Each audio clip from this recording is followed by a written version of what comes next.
వందనాలు తల్లి, అందరికీ వందనాలు. దేవుడు మనందరిని దీవించునుగాక.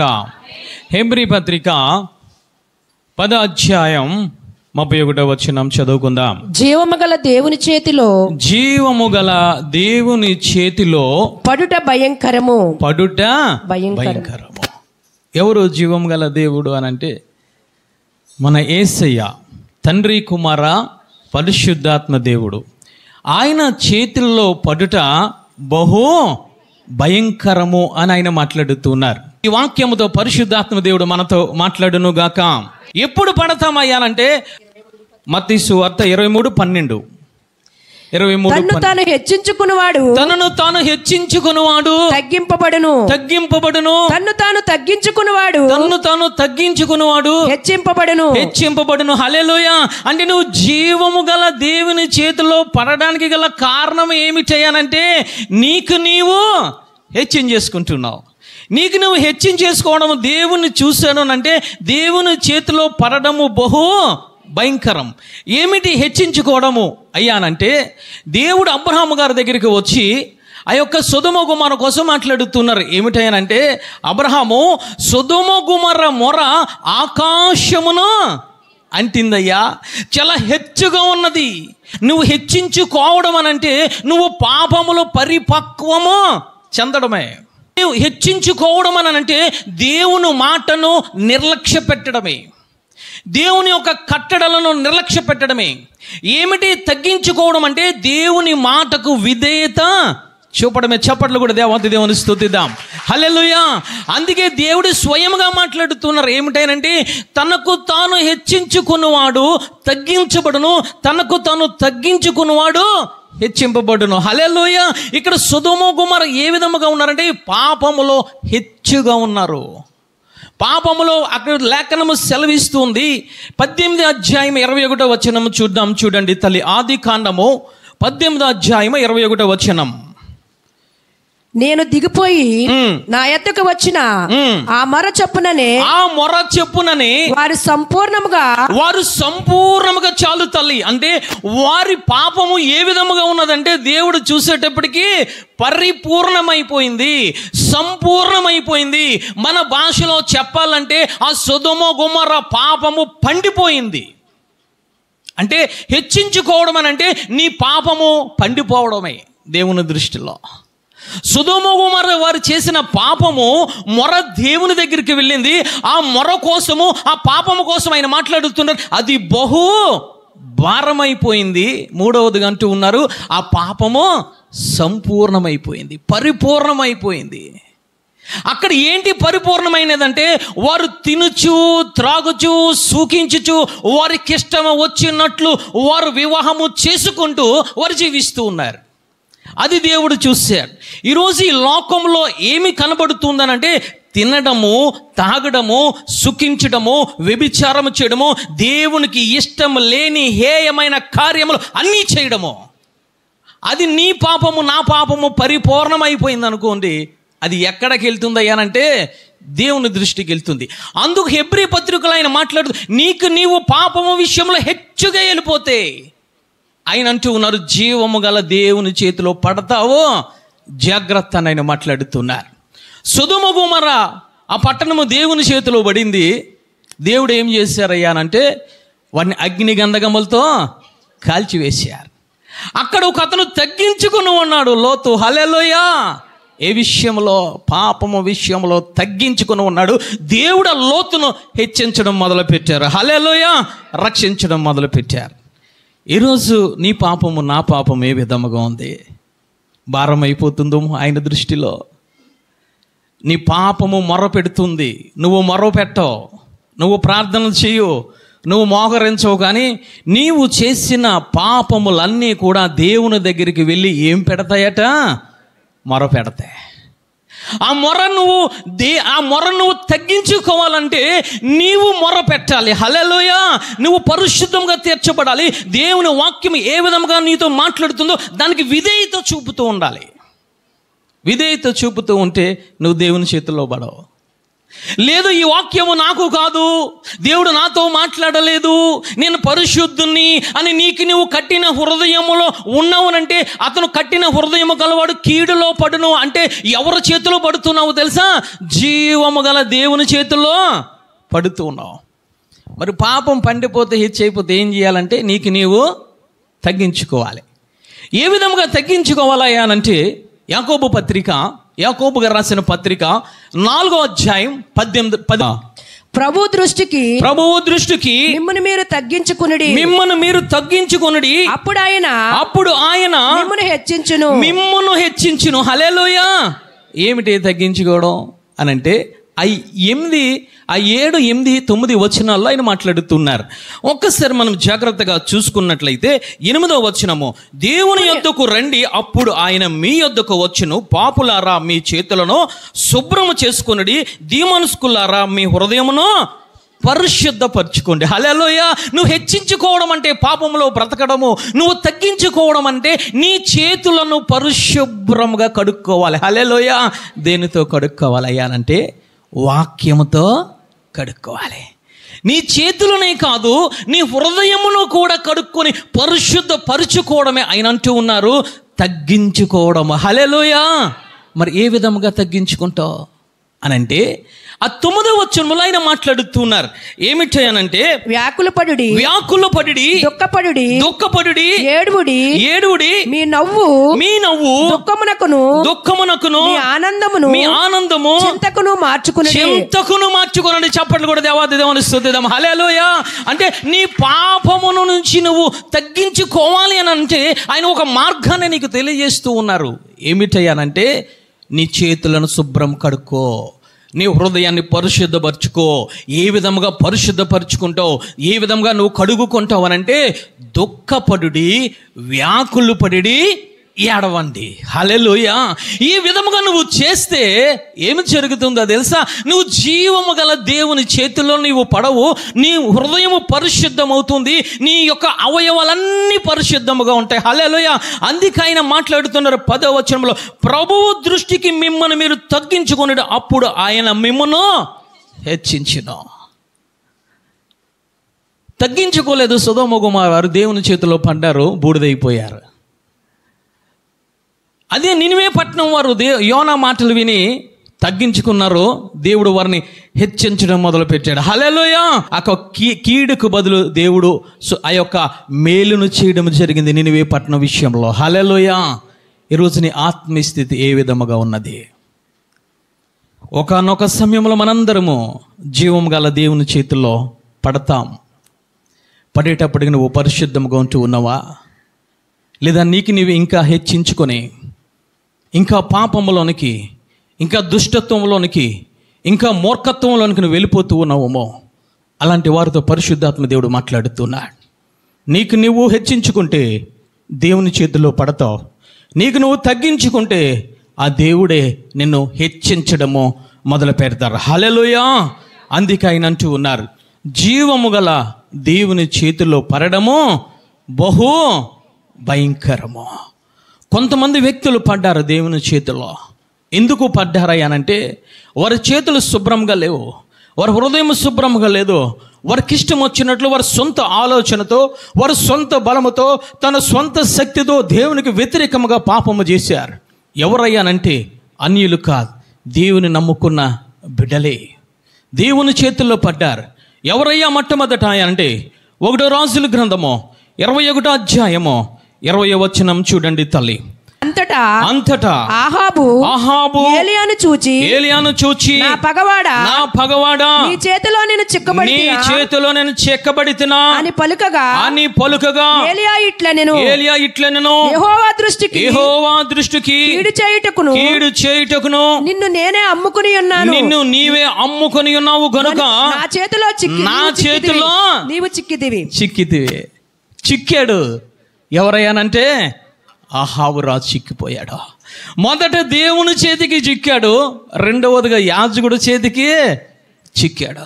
చిక్కిన తర్వాత అంటూ ఉన్నాడు, నేను నీ చేతికి చిక్కానంటే ఆ ఏలీ గారు మాట్లాడుతున్నారు, నీవే అమ్మేసుకున్నావు. దేనికి అమ్మేసుకున్నాడు? అన్యాయము అక్రమానికి అమ్మేసుకున్నాడు. వ్యర్థమైన పొలము కోసము అమ్మేసుకున్నాడు. అమ్మేసుకున్న తర్వాత దేవుని యొక్క చేతిలో, యాజకుడి చేతిలో పడ్డాడు. అంతేకాదు, ఇంకా అతను చేసిన ఘోర కార్యం ఏమిటయ్యానంటే 16వ అధ్యాయము 30వ వచనం చూద్దాం. చూడండి తల్లి, అతను ఎందుకు దేవుని చేతిలో చిక్కాడో ఆయన మాట్లాడుతున్నారు. ఒమ్రీ కుమారుడైన ఆహాబు తన పూర్వీకులందరినీ మించునంతగా యెహోవా దృష్టికి చెడుతనము చేశాడు. మొదటి అమ్మేసుకున్నాడు, రెండవదిగా చెడుతనము చేశాడు. మూడవదిగా చూద్దాం, చదవండి తల్లి. నెబాతు కుమారుడైన యెరోబాము జరిగించిన పాపక్రియలను అనుసరించి నడుచుకొనుట స్వల్ప సంగతి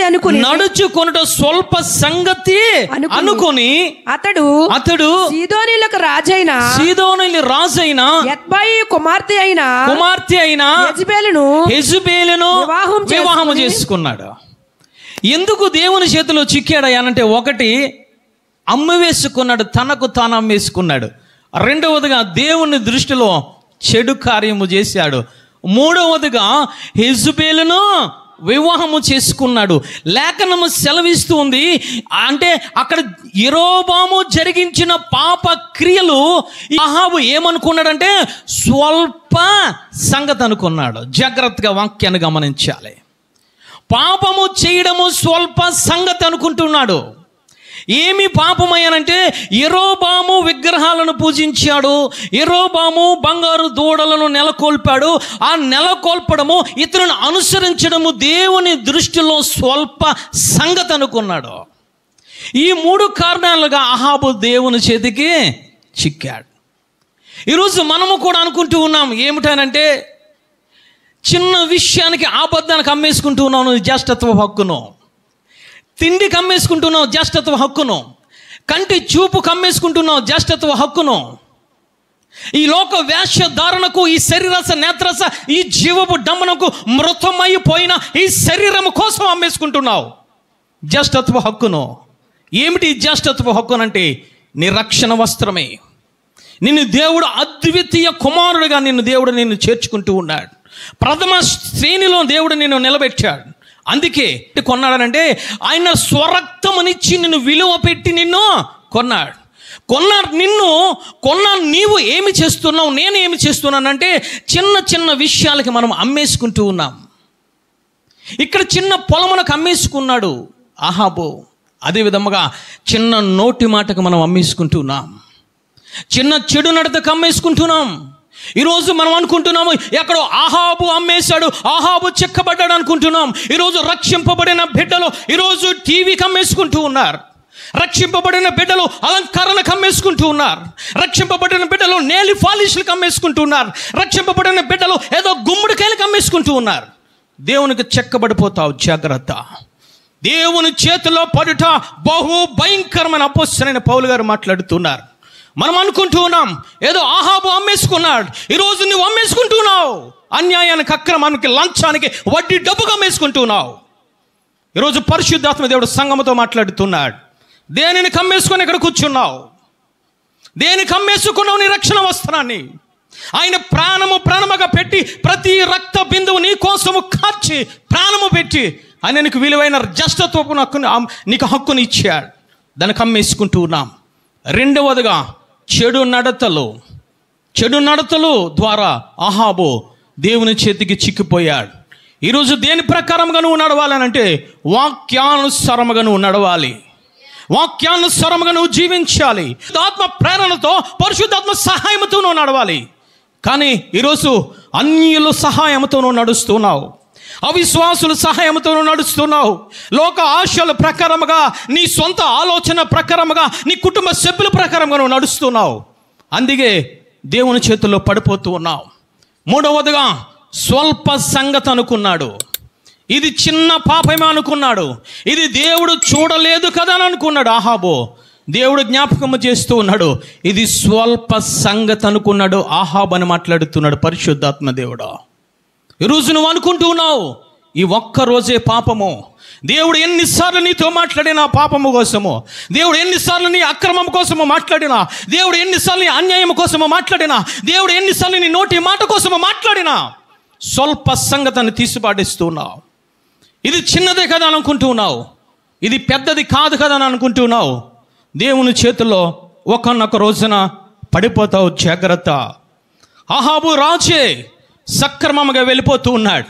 నేను అన్యాయం చేశాను, అక్రమం చేశాను, నాబోతును ఇదిగో చంపించాను, ద్రాక్ష తోటలను తీసుకున్నాను, రకరకములుగా సుఖ సంతోషాలతో ఉన్నాడు. కానీ ఏలియాను దేవాది దేవుడు పంపించి మాట్లాడుతున్నాడు. ఏమిటో తెలుసా?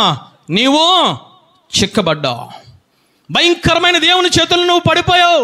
ఓ ఏలియా, యొక్క అహాబుకు నువ్వు చెప్పు. చిక్కబడమే కాదు, దాని యొక్క ప్రతిఫలాన్ని కూడా దేవాది దేవుడు అహాబుకు తెలియజేస్తూ ఉన్నాడు. ఏమిటాయనంటే, నీ సంతానాన్ని నేను నిర్మూలన చేస్తాను. ఏ కుక్కలైతే అయ్యి ఆ యొక్క రక్తాన్ని త్రాగాయో, నాకాయో, అయ్యే కుక్కలు అదే ప్రదేశంలో నీ సంతానము, నీ యొక్క శరీరం నుంచి వచ్చిన ప్రతి రక్త బిందువు, నీకు ప్రేరేపించిన వారి సంతానము. నేను ఎవరు ప్రేరేపించారనంటే ఆ యొక్క హెజబేలు ప్రేరేపణ ద్వారా అని లేఖనం సెలవిస్తుంది. ఈరోజు నేను ఎవరు ప్రేరేపిస్తున్నారో వారి కూడా, వారి సంతానాన్ని కూడా దేవాతి దేవుడు చిక్కించుకునే దేవుడు తలే. ఈరోజు మనం ఏ విధముగా ఉంటూ ఉన్నాం? స్వల్ప సంగతే, ఇది చిన్నదే, ఎవరు చూడడం లేదు. ఈరోజు సంఘము చూడడం లేదు, చిన్నదే. ఎన్నిసార్లు బోధించిన పరిశుద్ధాత్మ దేవుడు ఇది చిన్నదే, ఆయన అలాగే మాట్లాడుకుంటారని వదిలేస్తూ ఉన్నాం. చిక్కబడిపోతావు. జాగ్రత్త. చిక్కబడిపోయాడు. ఏలియా వచ్చి ఏలియా మాటలు ఆయన విన్నాడు తల్లి. అందుకు యెహోవా ఇలాగు సెలవిచ్చెను, నేను నీ మీదకి అపాయం రప్పించెదను, నీ సంతతి వారిని నాశనము చేతును, అల్పులేమి ఘనులేమి ఇశ్రాయేలు వారందరిలో అహాబు పక్షమున ఎవరునూ లేకుండా పురుషులందరినీ నిర్మూలము. అంటే అహాబు పక్షాన ఉన్నారు కొంతమంది, అహాబు ముందు ఉన్నాడు, అహాబు పక్షాన వెనకాల కొంతమంది ఉన్నారు. ఈరోజు నువ్వు మాట్లాడడం లేదు, నీ రక్షణ వస్త్రం నువ్వు అమ్ముకోవడం లేదు, నువ్వు చెడు క్రియలు చేయడం లేదు. కానీ ఎవరో నీ వెనకాల ఉండి ప్రేరేపిస్తూ ఉన్నారు, ఎవరో నిన్ను నడిపిస్తూ ఉన్నారు, అన్యులు నడిపిస్తూ ఉన్నారు, ఈ లోకము నిన్ను నడిపిస్తూ ఉంది. వారిని కూడా దేవాతి దేవుడు నిర్మూలము చేస్తాడంటూ ఉన్నారు. ఈ మాటలు ఎవరు విన్నారయ్యానంటే అహాబు విన్నాడా. నేను దేవుని చేతిలో చెక్కబడిపోయానా, నా మీదకి శాపం వస్తుందా, నేను భయంకరమైన దేవుని చేతిలో చెక్కబడ్డాను కాబట్టి ఇదిగో దేవుడు నన్ను నాశనం చేస్తూ ఉన్నాడు, దేవుడు నన్ను శపించాడు, ఇదిగో నేను బ్రతకను, నేను నరకానికి వెళ్ళిపోతానని చెప్పి ఏలియా మాటలు విన్నా అహాబు ఏమి చేశాడయ్యానంటే ఒక్కసారి మనము చూడండి తల్లి. 27వ వచనం చూడండి తల్లి. 27 ఆ మాటలు విని వస్త్రములు చింపుకొని గోనెపట్ట కట్టుకొని ఉపవాసముండి గోనెపట్ట మీద పరుండి వ్యాకులు పడుచుండగా యెహోవా వాక్కు తిష్బీయుడైన ఏలియాకు ప్రత్యక్షమై ఎలాగూ సెలవిచ్చాను. చెప్పండి కూడా దేవాది దేవుని స్తుతిద్దాం. హల్లెలూయా. నేను చెక్కబడిపోయానే, నేను నాశనం అయిపోతానే, ఇదిగో దేవుని యొక్క దుర్గతి నా మీదకు వస్తుంది, దేవుని యొక్క నాశనం నా మీదకు వస్తుంది అని చెప్పి ఊరుకోలేదు. లేఖనం సెలవిస్తుంది, ఏలియా యొక్క మాటలు విని, దేవుని యొక్క యెహోవా మాటలు విని అతను ఏమి చేశాడయ్యానంటే తన వస్త్రములను చింపుకొని గోనె బట్ట కట్టుకొని వ్యాకులు పడుతూ ప్రార్థన చేస్తూ ఉన్నాడు. చప్పట్లు కొట్టి దేవాతి దేవుని స్తుతిద్దాం. హల్లెలూయా. ఉపవాసం ఉండి ప్రార్థన చేస్తూ ఉన్నాడు. అయ్యో నేను పాపము చేశాను, అయ్యో నా రక్షణ వస్త్రాలను అమ్ముకున్నాను, అయ్యో ఇదిగో నా యొక్క జ్యేష్ఠత్వ హక్కును అమ్ముకున్నాను, నేను దౌర్భాగ్య స్థితిలో ఉన్నాను, నేను చెడు నడతలు నడిచాను, ఈ సంగతి స్వల్ప సంగతి అనుకున్నాను పాపము చేయడము. వ్యాకులు పడి రొమ్ము కొట్టుకుని అక్కడ ఏడుస్తూ ఉన్నాడు తల్లి. తనకు తాను తగ్గించుకున్నాడు. ఒకప్పుడు తనకు తాను హెచ్చించుకున్నాడు. లేఖనము సెలవిస్తుంది, తనకు తాను హెచ్చించుకున్నవాడు తగ్గించబడును, తనకు తను తగ్గించుకున్నవాడు హెచ్చింపబడును. హల్లెలూయా. అహాబు పాపములో హెచ్చించుకున్నాడు. వాక్యము విన్న తర్వాత, యెహోవా వాక్కు విన్న తర్వాత, గ్రహించిన తర్వాత తనకు తను తగ్గించుకొని ప్రార్థన చేస్తూ ఉన్నాడు. హల్లెలూయా. అందుకే యాకోబు పత్రికలో మాట్లాడుతున్నారా, ఓ ద్విమనస్కులారా, మీ మనసులను శుభ్రము చేసుకోండి, మీ చేతులను కడుగుకోండి, వ్యాకులు పడండి, దుఃఖపడండి, ఏడవండి, మీకు మీరు తగ్గించుకోండి, దేవుడు మిమ్మల్ని హెచ్చిస్తాడని మాట్లాడుతున్నారు. చప్పట్లు కూడా దేవాది దేవుని స్తుతిద్దాం. హల్లెలూయా. ఈరోజు నువ్వు ఎలా ఉన్నావు? నీ ఆత్మస్థితి ఎలా ఉంది? ఇంకా పాపములు పొర్లాడుతున్నావేమో, నీ రక్షణ వస్త్రాన్ని విడిచిపెట్టి డాగులు చేసుకుని మరకలు చేసుకొని నిష్టానుసారంగా నువ్వు తిరుగుతున్నావేమో. దేవుడు నీ కోసం ఉపవాస దినాలు ముందు పెట్టాడు. 1, 2, 3 తారీఖులు ఉపవాస దినాలు ముందు పెట్టాడు. ఎందుకు తెలుసా? నువ్వు హెచ్చించుకుంటూ ఉన్నావు, పాపములో దుర్మార్గతలు హెచ్చించుకున్నావు, నీ రక్షణ వస్త్రాన్ని పోగొట్టుకుని హెచ్చించుకున్నావు, చిన్న పాపమే స్వల్ప సంగతిని హెచ్చించుకున్నావు. దేవుడు నీకు అవకాశం ఇస్తూ ఉన్నాడు. అహాబుకు అవకాశం ఇచ్చిన దేవుడు ఈ మధ్యకాల సమయంలో నీతో మాట్లాడుతున్నాడు, నీకు అవకాశం ఇస్తూ ఉన్నాడు.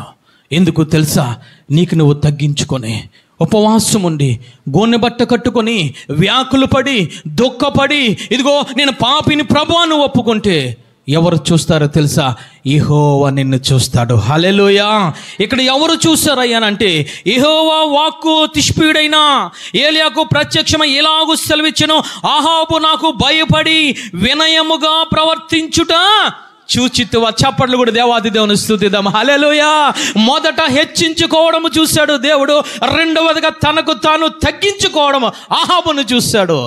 అహాబుతో మాట్లాడుతున్నాడు, నాకు భయపడి అతడు వినయముగా ప్రవర్తించుడు చేత ఆ అపాయం అతని కాలమందు సంభవించకుండా ఆపి అతని కుమారుని కాలమందు అతని కుటుంబీకుల మీదకి నేను రప్పించేదను.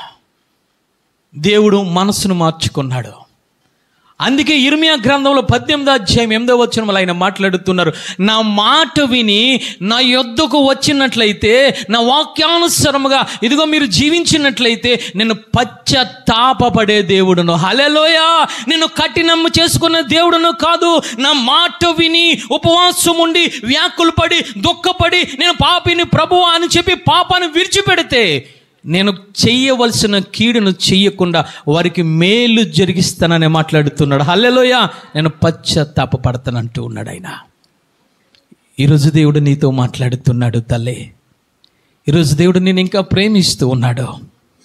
అహాబుని ఏ విధంగా ప్రేమించాడు, ఆ విధంగా నిన్ను, నీ కుటుంబాన్ని, ఈ సంఘాన్ని ప్రేమిస్తూ ఉన్నాడు. అందుకే ఈ వాక్యాన్ని బోధిస్తూ ఉన్నాడు తల్లి. ఆయన ఉగ్రతని మీద కురిపించాలంటే ఎంతో సమయము పట్టదు. సొదొమ గొమొర్రా మీద కురిపించాడు, ఎంతో సమయము పట్టలేదు తల్లి. ఒక రాత్రి కాలంలో నిర్మూలమైపోయి బూడిదైపోయింది. కానీ నిన్ను నన్ను నాశనం చేయొచ్చు. కానీ ఈ వాక్యము ద్వారా దేవుడు నీతో మాట్లాడుతున్నాడు. అహాబు దగ్గరికి ఏ విధముగా ఆ ఎలియాని పంపించారో అదేవిధంగా పరిశుద్ధాత్మ దేవుడి వాక్యాన్ని నీకు బోధిస్తూ ఉన్నాడు. నువ్వు మారో మనసు పొందుతావని, ఆ స్వల్ప సంగతి అనుకోకుండా ఇది దేవుని వైపుకి తిరుగుతావని, అది చిన్న పాపమే అనుకోకుండా దేవుని వైపుకి తిరుగుతావని, నువ్వు అమ్మేసుకున్న రక్షణ వస్త్రమును మరలా ఉపవాస ప్రార్థన ద్వారా నువ్వు తిరిగి తెచ్చుకుంటావని ఈ వాక్యాన్ని నీకు ఆయన బోధిస్తూ ఉన్నాడు తల్లి. అందుకే కీర్తనకారుడు మాట్లాడుతున్నాడు. గ్రంథము ఒకసారి మనం చూద్దాం. 22వ అధ్యాయం 8వ వచనం, యెహోవా మీద నీ భారము మోపుము, ఆయన వారిని విడిపించినేమో, వాడు ఆయనకి ఇష్టడు గనుక ఆయన వారిని తప్పించినేమో. హల్లెలూయా. నీ భారం అంతా ఆయన మీద మోపు, నీ పాప భారం అంతా ఆయన మీద మోపు. అప్పుడు ఆయన నిన్ను విడిపించి ఆయన నిన్ను రక్షిస్తాడు. అహాబు పాపము దేవుని దగ్గరికి వెళ్ళిపోయింది, భారం అయిపోయింది. కానీ ఆ పాపం అంతా దేవుని మీద మోపాడు, ఉపవాసం ఉన్నాడు, తనకు తను తగ్గించుకొని ప్రార్థన చేయడం వల్ల పాప భారాన్నంతటి నుంచి విడిపించాడు. దేవాది దేవుడు అహాబును రక్షించాడు. హల్లెలూయా. మాట్లాడుతున్నాడు, నీ కాలమందు అది జరగదు. నువ్వు పాపము చేసావు, కానీ నీ కాలం మందు అది జరగదు. నీ కన్నులారా అది నువ్వు చూడవు. ఎవరైతే ప్రేరేపించారో నిన్ను, ఎవరైతే నీ వెనకాల ఉన్నారో, ఏ ప్రేరేపణ ద్వారా నువ్వు పాపము చేసావో, ఏ ప్రేరేపణ ద్వారా రక్షణ వస్త్రాన్ని అమ్మేసుకున్నావో, ఏ ప్రేరేపణ ద్వారా చెడు నడతను నడిచావో, ఏ ప్రేరేపణ ద్వారా పాపము స్వల్ప సంగతి అనుకున్నావో, వెళ్ళి వారిని చుట్టుకుంటుందని పరిశుద్ధాత్మ దేవుడు మాట్లాడుతున్నాడు. హల్లెలూయా. నువ్వు ఒప్పుకుంటే బ్రతికిపోతావు. నేను ఒప్పుకుంటే బ్రతికిపోతాను. ఉపవాస దినాలు ఎదురుగుంటే ఉన్నాయి తల్లి. సమయాన్ని సద్వినియోగం చేసుకోండి. ఎంతకాలము శాపములో ఉంటావు, ఎంతకాలము పాపములు జీవిస్తావు, ఎంతకాలము రొగ్గుమతులో ఉంటావు. ఒకనొక దినాన్ని దేవుని చేతికి చెక్కబడే సమయం రాకముందే నువ్వు దేవుని సన్నిధిలో పడిపోవాలి. నీకు నువ్వు తగ్గించుకుని ఉపవాస దినాన్ని పాటించాలి. నీకు నువ్వు తగ్గించుకొని నీ రక్షణ అవసరం సంపాదించుకొని తగ్గించుకొని ఉంటే దేవాతి దేవుడు నిన్ను దీవించే దేవుడు. హల్లెలూయా. రెండవదిగా చూద్దాం. 2వ దినవృత్తాంతాల గ్రంథము 12వ అధ్యాయము 1వ వచనం చదవండి తల్లి. రెహబాము రాజ్యము స్థిరపడి తన బలపరచబడిన తరువాత అతడును ఇశ్రాయేలులందరూ యెహోవా ధర్మశాస్త్రమును విసర్జించారు. స్థిరపడిన తర్వాత, రక్షణ పొందిన తర్వాత, సింహాసనం ఎక్కిన తర్వాత, అన్ని సుఖ శాంతులు సంతోషములతో ఉన్న తర్వాత ఈ రెహబాము ఏమి చేశారంటే యెహోవా ధర్మశాస్త్రమును విసర్జించాడు. రెండవదిగా ఏమి చేశాడయ్యాలంటే 14వ వచనం, అతడు తన మనసు యెహోవాను వెదుకుట యందు నిలుపుకొనక చెడు క్రియలు చేసెను. ఒకటి, దేవుని చేతుల్లో పడడానికి ఆ యొక్క రెహబాము గల కారణం ఏమిటనంటే స్థిరపడిన తర్వాత అతను ఏమి చేశాడంటే ధర్మశాస్త్రాన్ని విడిచిపెట్టాడు. రెండవదిగా అతను మనసు దేవుని వెతుట యందు ఉంచక చెడు క్రియలు వెతకడానికి అతను పూనుకున్నాడు. అందువల్ల రెహబాము ఎవరి చేతిలో పడ్డాడంటే జీవము గల యెహోవా చేతిలో పడ్డాడు. ఈరోజు నువ్వు నేను కూడా స్థిరపడిన తర్వాత, నీకు ఆరోగ్యం వచ్చిన తర్వాత, ఆయుష్కాలము పొడిగించిన తర్వాత, నీకు కుమార్తెలు ఇచ్చిన తర్వాత, నీకు ఉద్యోగం ఇచ్చిన తర్వాత, చక్కటి కుటుంబం ఇచ్చిన తర్వాత, చక్కటి సంఘములో నాటబడిన తర్వాత ఏమి చేస్తున్నామో తెలుసా? సంఘాన్ని విడిచి బయట తిరుగుతున్నాం, ప్రార్థన విడిచి బయట తిరుగుతున్నాం, ఉపవాస ప్రార్థన విడిచి బయట తిరుగుతున్నాం, ఆ యొక్క వాక్యాన్ని విడిచి బయట తిరుగుతున్నాం. ఇలా తిరుగుతూ ఉన్నాడు ఎవరయ్యానంటే రెహబాము. ధర్మశాస్త్రమును విసర్జించెను. లేఖనము సెలవిస్తుంది. ఎవరు ఈ రెహబాము అంటే సొలొమోను యొక్క కొడుకు. సొలొమోను యొక్క కొడుకు రెహబాము. దావీదు అంటూ ఉన్నాడు దేవునితో, నేను మందిరాన్ని కడతానయ్యా అని అంటే దేవుడు అంటూ ఉన్నారు, నువ్వు కట్టడానికి వీలు లేదు, నీ చేతిలో రక్తాపరాధముతో నిండి ఉన్నాయి. నీ కొడుకు కడతాడు. ఎవరయ్యానంటే సొలొమోను సుందరమైన దేవాలయాన్ని కడతాడు. అంటే సుందరమైన దేవాలయాన్ని కట్టిన ఆ జ్ఞానవంతుడు ఆ యొక్క సొలొమోను కొడుకు ఎవరయ్యానంటే రెహబాము. ఈరోజు మనము కూడా, ఈరోజు దేవుని యొక్క బిడ్డలము. మన దేవుడు ఎవరయ్యానంటే ఆయన అంటూ ఉన్నారు కొత్త నిబంధన గ్రంథంలో, ఈ దేవాలయాన్ని పడగొట్టి 3 రోజుల్లో నేను కడతాను. నీ దేహాన్ని కట్టాడు ఆయన. నువ్వు దేవాలయం అనుకుంటే ఏదో గోడలు అనుకుంటున్నావు, ఏదో గుమ్మములు అనుకుంటున్నావు. లేఖనము సెలవిస్తుంది, సొలొమోను కన్నా గొప్పవాడైన దేవాతి దేవుడు నీ దేహాన్ని కట్టాడు ఆయన, నీ శరీరాన్ని కట్టాడు ఆయన, నీ ఆత్మను కట్టాడు ఆయన. ఈ కట్టబడిన శరీరంలో ఆయన మాట్లాడుతున్నారు, నీ శరీరంలో వాక్యం ఉండాలి, నీ శరీరంలో ఆత్మ ఉండాలి, నీ మందిరము ప్రార్థన మందిరం అని మాట్లాడుతూ ఉంటే ఈరోజు మనం ఏమి చేస్తున్నామో తెలుసా? రెహబాము వలె వాక్యాన్ని విసర్జిస్తూ ఉన్నాం. ఇది వాక్యము నాకు కాదు అనుకుంటూ తిరుగుతున్నావు. ఈ వాక్యము నాకు కాదు, ఈ కట్టడలు నాకు కాదు, ఇవి కఠినముగా ఉన్నాయి, ఇవి నేను పాటించాలని మనం తిరుగుతున్నాం. 10 ఆజ్ఞలు పాటించడం లేదు. యవనస్తుడు ధనవంతుడి వలె వెనకకి తిరిగిపోతూ ఉన్నాం. దేవుడు నీతో మాట్లాడే కొలది సంఘాన్ని విడిచిపెట్టేస్తూ ఉన్నావు. ఈ వాక్యం ఎంత కఠినముగా ఉంటుందని సంఘాన్ని విడిచిపెట్టేస్తున్నాం. సంఘాన్ని విడిచిపెట్టి వేరేగా తిరుగుతున్నాం. ఈరోజు దేవుడు నీతో మాట్లాడుతూ ఉన్నాడు. స్థిరపడిన తర్వాత, వాక్యము తెలియక కాదు, వాక్యమును ఎరిగిన రెహబాము వాక్యాన్ని విసర్జించాడు. వాక్యాన్ని విసర్జించి అక్కడతో ఆగలేదు. చెడు నడత యందు తన మనస్సును ఉంచుకున్నాడు. వాక్యము నీలో లేకపోతే పాప తలంపులే, వాక్యము నీలో లేకపోతే పాప క్రియలే. సంఘాన్ని విడిచి బయటికి తిరుగుతూ ఉంటే చెడు నడతలే కనబడతాయి నీ జీవితంలో, నా జీవితంలో కూడా. రెహబాము ఏమి చేశాడు? వాక్యాన్ని విసర్జించడమే కాదు, తన యందు చెడు నడతలు నడచడం మొదలు పెట్టాడు. ఎవరు ప్రేరేపణ ద్వారా చెడు నడతలు మొదలు పెట్టాడయ్యారంటే లేఖనము సెలవిస్తుంది. 10వ అధ్యాయము 13వ వచనం. 2వ దినవృత్తాంతాల గ్రంథము 10వ అధ్యాయము 13వ వచనం చదవండి. రాజైన రెహబాము పెద్దల ఆలోచనను త్రోసివేసి యవనస్తులు చెప్పిన ప్రకారము వారితో మాట్లాడి వారికి కఠినమైన ప్రత్యుత్తరం ఇచ్చెను. చాలు తల్లి.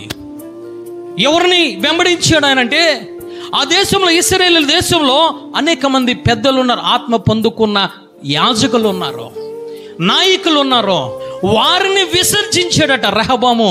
ఎవరిని చేరదీశాడు, ఎవరు ప్రకారముగా నడిచాడంటే ఆ యొక్క తొంటరి అయిన యవనస్తులు అక్కడ ఉన్నారు, చెడిపోయిన యవనస్తులు అక్కడ ఉన్నారు, వాక్యము ఎరగని యవనస్తులు ఉన్నారు. వారి మాట ప్రకారముగా రెహబాము నడుచుకోవడం మొదలుపెట్టాడు. కారణముగా ఏమి జరిగిందయ్యా అంటే లేఖనము సెలవిస్తుంది. ఒక్కసారి మనము చూద్దాం. 12వ అధ్యాయం 5వ వచనం. ప్రవక్త అయిన షెమయ రెహబాము యొద్దకును షీషాకును భయపడి యెరూషలేమునకు వచ్చి కూడి ఉన్న యోధా వారి అధిపతుల యొద్దకు వచ్చి, మీరు నన్ను విసర్జించిరి గనుక నేను మిమ్మును షీషాకు చేతిని పడనిచ్చి ఉన్నానని యెహోవా సెలవిచ్చెను. హల్లెలూయా. చప్పట్లు కూడా దేవాది దేవుని స్తుతిద్దాం. హల్లెలూయా. షీషా ఎవరయ్యానంటే అన్యులు రాజు. అక్కడ షెమయ అనగా ఎవరైనంటే ప్రవక్త. దేవుని ప్రవక్త షెమయను పంపించి, ఇదిగో నీ రాజ్యము మీదకి షీష అనే అన్య రాజుడు వస్తూ ఉన్నాడు. ఆ రాజు చేతికి ఓ రెహబాము నిన్ను, నీ కుటుంబాన్ని, నీ రాజ్యాన్ని కూడా అప్పచెప్పుతానని అక్కడ ఏం చేశారంటే దేవుని వాక్కు తెలియజేశాడు. హల్లెలూయా. ఎప్పుడైతే దేవుని వాక్కు బయలుపడిందో ప్రవక్త ద్వారా ఇతనికి చెమటలు పట్టుకున్నాయి, ఇతనికి వణుకు పట్టుకుంది.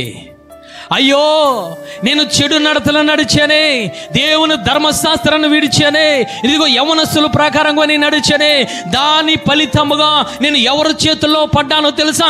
జీవము గల దేవుని చేతుల్లో నేను పడ్డాను.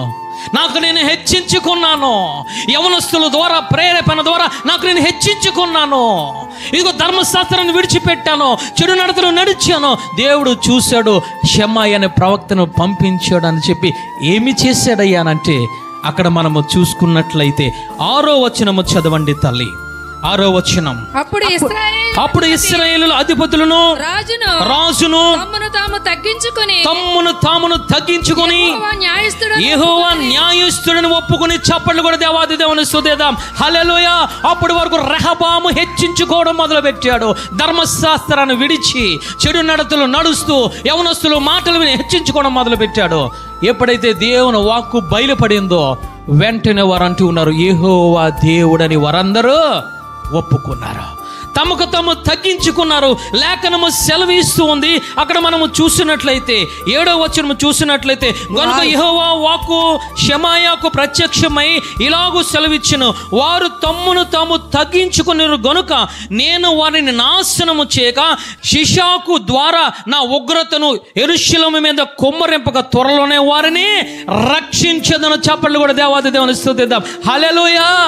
ఏమి చేశాడయ్యా రెహబాము అంటే మరలా యవనస్తుల దగ్గరికి వెళ్ళలేదు, మరలా చెడు నడతల దగ్గరికి వెళ్ళలేదు, మరలా లోకము దగ్గరికి వెళ్ళలేదు. ఎవరి దగ్గరికి వచ్చాడంటే జీవము గల దేవుని చేతిలోనికి వచ్చాడు. హల్లెలూయా.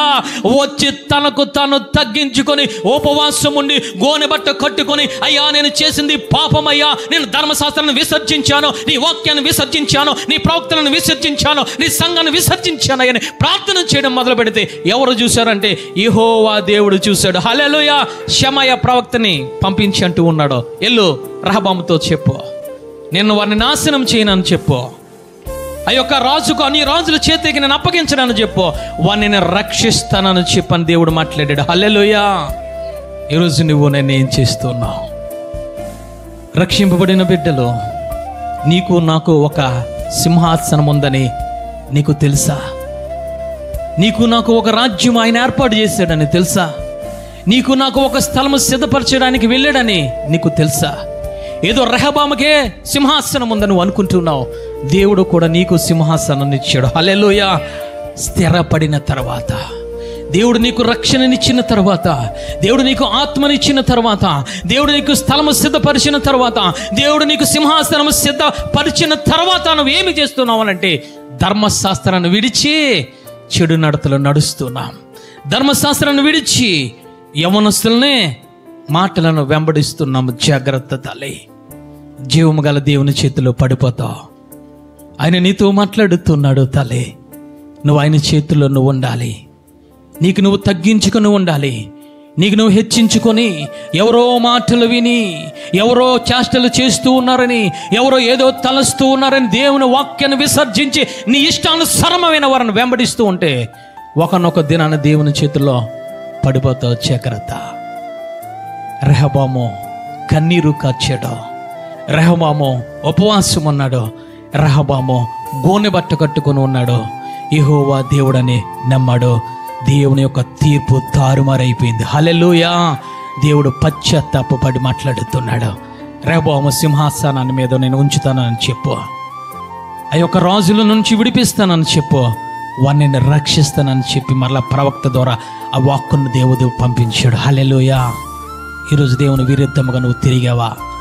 ధర్మశాస్త్రాన్ని అనుసరించకుండా అనిష్టానుసారంగా ఇప్పటి వరకు నువ్వు తిరిగావేమో, దేవుడు నీకు అవకాశం ఇస్తూ ఉన్నాడు. రెహబాముకు అవకాశం ఇచ్చినట్లు ఈ మధ్యకాల సమయంలో పరిశుద్ధాత్మ దేవుడు నీతో మాట్లాడుతున్నాడు. నీ కోసం ఉపవాస దినాలు ఉన్నాయి. ఉపవాస దినాన్ని ఆయన చాటిస్తూ ఉన్నాడు. ఆయన నీ అక్రమమును, నీ అన్యాయమును, నీ యొక్క ఆ యొక్క ధర్మశాస్త్రం విసర్జించడం ప్రతీది కూడా నువ్వు ఒప్పుకొని ఉపవాస కూటములో నువ్వు ఉంటే దేవాతి దేవుడు నిన్ను మరలా దేవుడు దీవించే దేవుడు. హల్లెలూయా. పోయిన ఆరోగ్యాన్ని దేవుడు నీకు ఇచ్చే దేవుడు, పోయిన సుఖమును దేవుడు నీకు ఇచ్చే దేవుడు, పోయిన ఆత్మను దేవుడు నీకు ఇచ్చే దేవుడు, దేవుడు పోయిన నీ యొక్క స్థానమును సంఘములో దేవుడు నీకు ఇచ్చే దేవుడు, దేవుడి యొక్క ఆ రక్షణ వస్త్రాన్ని నీకు ఇచ్చే దేవుడు, పోగొట్టుకున్న ఆత్మను పరిశుద్ధాత్మ దేవుడు మరల నీకు ఇచ్చే దేవుడు. ఆయన పశ్చాత్తాపపడే దేవుడని ఆయన మాట్లాడుతున్నాడు. హల్లెలూయా. రూతు చూసినట్లయితే బోయాజు మాట్లాడుతున్నాడు. అన్యురాలైన రూతుతో మాట్లాడుతున్నాడు.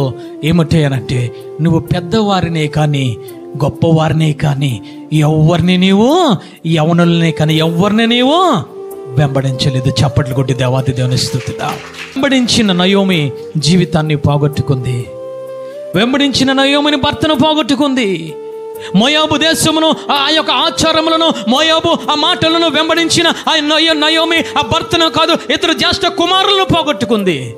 కానీ అన్నీ పోగొట్టుకుని రిక్తురాలైన రూతు బోయాజు పొలమును వెంబడించడం వల్ల, బోయాజులో ఉన్న సంఘ మనుషులను వెంబడించడం వల్ల, యాజకులను వెంబడించడం వల్ల ఆమెను ఎంతగానో దేవాదేవుడు ఆశీర్వదించాడు. హల్లెలూయా. ఈ రోజున ఎవరిని వెంబడిస్తున్నా దేవుడు నీతో మాట్లాడుతున్నాడు. ఒక నయోమి వలె, ఒక రెహబాము వలె ఈరోజు ధర్మశాస్త్రాన్ని విడిచి అన్యులను అనుసరిస్తున్నావా? యవనస్తులను అనుసరిస్తున్నావా? ఎవడో ఏదో చేస్తూ ఉంటే అది చేస్తూ ఉన్నావు. రక్షణ పొందిన బిడ్డకు అది తగదు తల్లి. ఆత్మను పొందుకున్న బిడ్డకు అది తగదు. ఎవరో ఏదో పిచ్చి చేష్టలు చేస్తూ ఉంటే, ఎవడో ఎగురుతూ ఉంటే, ఎవడో తాగుతూ ఉంటే, ఎవడో ఏదో పోకిరి మాటలు మాట్లాడుతూ ఉంటే ఈరోజు నువ్వు మాట్లాడడానికి కుదరదు. నువ్వు రక్షింపబడిన బిడ్డవి, నువ్వు దేవుని తెలుసుకున్న బిడ్డవి. ఆయన నువ్వు విలువ పెట్టి కొన్నాడు. ఆయన రక్తమునిచ్చి కొన్నాడు. నువ్వు వారితో తిరగడము కుదరదు. అది కుదరదు. రెహబాము తిరుగుతూ ఉన్నాడు యవనస్తులతో. పెద్దవారిని విడిచిపెట్టాడు, ఆత్మ పొందుకున్న వారు విడిచిపెట్టాడు, సంఘమును విడిచిపెట్టాడు, అధిపతులను విడిచిపెట్టాడు, ధర్మశాస్త్రాన్ని విడిచిపెట్టి తిరుగుతూ ఉన్నాడు. తల్లి, ఈరోజు నా విధంగా నువ్వు తిరుగుతూ ఉన్నావు. దేవుని దగ్గరికి రా. దేవుడు అన్యాయస్తుడు కాదు. దేవుడు పొమ్మనే దేవుడు కాదు. దేవుడు నిన్ను విడిచిపెట్టే దేవుడు కాదు. ఆయన హక్కును చేర్చుకొని ఆయన యొక్క ఆలోచనను మార్చుకొని నిన్ను దీవించే దేవుడు. హల్లెలూయా. దినవృత్తాంతాల గ్రంథము 7వ అధ్యాయము 14వ వచనం. 7వ అధ్యాయము 14వ వచనం. ఎందుకయ్యా ఈ సంఘము, ఎందుకయ్యా ఉపవాస దినాలనంటే దేవాది దేవుడు సొలొమోను రాజుగారితో మాట్లాడుతూ ఉన్నాడు. 2వ దినవృత్తాంతాల గ్రంథం 7వ అధ్యాయము 14వ వచనం చదవండి తల్లి. నా పేరు పెట్టబడిన నా జనులు తమను తగ్గించుకొని ప్రార్థన చేసి నన్ను వెదికి తన చెడు మార్గములు విడిచిన ఎడల ఆకాశమును నేను వారు ప్రార్థన విని వారి పాపములు క్షమించి వారి దేశమును స్వస్థపరిచెదను. చప్పట్లు కూడా దేవాది దేవుని స్తుతిద్దాం. హల్లెలూయా. ఎప్పుడు మాట్లాడుతున్నారు తెలుసా? సొలొమోను గారు దేవాలయాన్ని కట్టారు. ఆ కట్టిన ఆ శృంగారమైన దేవాలయంలో సొలొమోను గారు ప్రార్థన చేస్తుంటే యెహోవా వాక్కు సొలొమోనుకి ప్రత్యక్షమై ఆ మాటలు అక్కడ పరిశుద్ధాత్మ దేవుడు రాయించారు. ఎందుకు దేవాలయము, ఎందుకు ఉపవాస దినాలు అయ్యానంటే తమకు తాము తగ్గించుకోవడానికి. హల్లెలూయా. నినివే ప్రజలు పాపను విడిచి తగ్గించుకున్నారు. ఆ యొక్క అహాబు పాపను విడిచి తగ్గించుకున్నాడు. రెహబాము పాపమును విడిచి తగ్గించుకున్నారు. ఆ తగ్గించుకోవడానికి కోసము నీకు మందిరము. ఆయన అంటూ ఉన్నారు, నా మందిరములకు వచ్చి తమకు తాము తగ్గించుకొని ఉపవాసం ఉండి ప్రార్థన చేస్తే ఆ ప్రార్థన నేను ఆలకించడానికి ఆయన మాట్లాడుతున్నారు. హల్లెలూయా. ఆలకించి ఏమి చేస్తానో తెలుసా? వారి మీదకు వచ్చే శాపమును, వారి మీదకు వచ్చే ఆ యొక్క ఘోరమైన ఉగ్రతను, వారి మీదకు వచ్చే ఆ పాప రోగమును తీసివేసి వారిని నేను స్వస్థపరచడానికి ఆయన మాట్లాడుతున్నాడు. హల్లెలూయా. ఈరోజు దేవుడు నీతో స్పష్టంగా మాట్లాడాడు తల్లి. ఎందుకు ఉపవాసము, ఎందుకు మందిరము? జకర్యా గ్రంథములో ఆయన మాట్లాడుతున్నారు, ఉపవాస పండుగలు. హల్లెలూయా. యూదా వారి ఇంటి వారందరికీ ఉపవాస పండుగలు. ఎందుకు తెలుసా? జారిపోయిన వారు నిలబడడానికి, పడిపోయిన వారు నిలబడడానికి ఉపవాస పండుగలు. హల్లెలూయా. ఉజ్జీవం లేని వారికి ఉజ్జీవింపబడడానికి, ఆత్మ లేని వారికి ఆత్మను పొందుకోవడానికి, పడిపోయి పాప రోగముతో కొట్టిమిట్లాడుతున్న వారు ఆరోగ్యవంతులుగా తీర్చిదిద్దడానికి ఉపవాస పండుగలు తల్లి. ఎందుకు ఉపవాస పండుగలు అనంటే తమకు తాము తగ్గించుకోవడానికి, తమకు తాము పరిశుద్ధపరచుకోవడానికి, తమకు తాము పవిత్రపరచుకోవడానికి ఉపవాస పండుగలు తల్లి. అందుకే హెబ్రీ పత్రికలైన మాట్లాడుతున్నారు, జీవము గల దేవుని చేతిలో పడుట బహు భయంకరము. ఈరోజు నువ్వు ఆహాబు వలె ప్రవర్తిస్తూ ఉన్నావేమో, లేదా రెహబాము వాళ్ళ ఇష్టానుసారంగా ఈరోజు నువ్వు జీవిస్తూ ఉన్నావు తల్లి.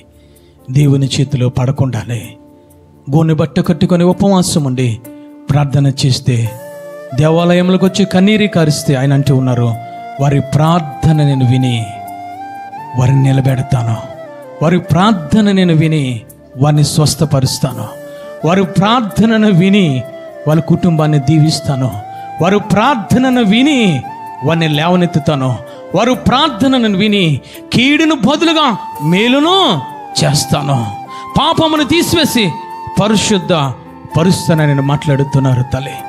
ఈరోజు జీవం గల దేవుని చేతిలో పడకుండా ఈరోజు మనం ఉండాలి. ఒకనొక రోజు వస్తుంది తల్లి, ఆ రోజులో ప్రతి ఒక్కరూ దేవుని చేతిలో పడవలసి ఉంటుంది. పడకుండా ఉండడానికే దేవుడు ఈ లోకానికి వచ్చాడు. విలువైన రక్తాన్ని నీకు ఇచ్చి ఆయన కొన్నాడు. జ్యేష్ఠత్వ హక్కును ఆయన నీకు ఇచ్చి ఆయన మరల రెండవ రాకడలో రాబోతూ ఉన్నాడు తల్లి. అప్పటి వరకు నువ్వు పరిశుద్ధముగా ఉండాలని ఆయన దేవుడు నీతో మాట్లాడాడు. అందరూ ఎక్కడ వారు అక్కడ నిలబడి ప్రార్థన చేసుకుందాము తల్లి. ఈరోజు నీ స్థితి ఏమిటో, నీ పరిస్థితి ఏమిటో పరిశుద్ధాత్మ దేవుడు నీకు తెలియచేశాడు. ఇదిగో అహాబు దగ్గరికి ఏలియాని పంపించిన రీతిగా, రెహబాము దగ్గరికి షమాయాను పంపించిన రీతిగా ఈరోజు పరిశుద్ధాత్మ దేవుడు నీ దగ్గరికి వచ్చి వాక్యాన్ని బోధించారు తల్లి. మరో మనసు పొందుతావా? నీకు నువ్వు తగ్గించుకొని గోనెబట్ట కట్టుకొని 2 చేతులు పైకెత్తి ఉపవాస దినాల్లో నువ్వు పాల్గొని నీ పాపాన్ని కడిగి వేసుకుంటావా? పరిశుద్ధాత్మ దేవుడు నీతో మాట్లాడుతున్నాడు తల్లి.